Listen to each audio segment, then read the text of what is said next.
السلام عليكم ورحمة الله وبركاته. درت لكم قبل أيام وصفة بقلاوة وكانت تقريبا نالت إعجاب الجميع، وحبوني نعاودها في مول صغير، وفي نفس الوقت قالوا لي أقسميها باش نشوفوا مدى مصداقية الوصفة.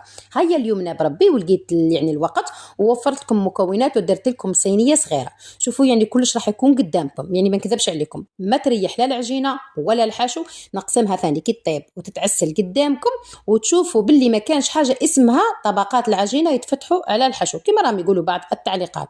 بقلاوه هذه تجي معسله متماسكه مقرمشه وبنينه، حوحو سكر روح معليش. المهم انا راح نعطيكم للامانه هذه الوصفه هذه هزيتها من قناه اسماء بالقط، عندها 3 سنين تقريبا، ولكن حاولت اني نغير في المكونات والطريقه باش نخرجها لكم كما راكم تشوفوا هكا.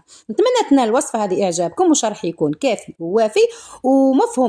السلام عليكم ورحمة الله وبركاته. درت لكم قبل أيام وصفة بقلاوة وكانت تقريبا نالت إعجاب الجميع، وحبوني نعاودها في مول صغير، وفي نفس الوقت قالوا لي أقسميها باش نشوفوا مدى مصداقية الوصفة. هيا اليوم بربي ولقيت الوقت ووفرت لكم مكونات ودرت لكم صينية صغيرة. شوفوا كلش راح يكون قدامكم، ما نكذبش عليكم، ما تريح لا العجينة ولا الحشو. نقسمها ثاني كي طيب وتتعسل قدامكم، وتشوفوا باللي ما كانش حاجة اسمها طبقات العجينة يتفتحوا على الحشو كما راهم يقولوا بعض التعليقات.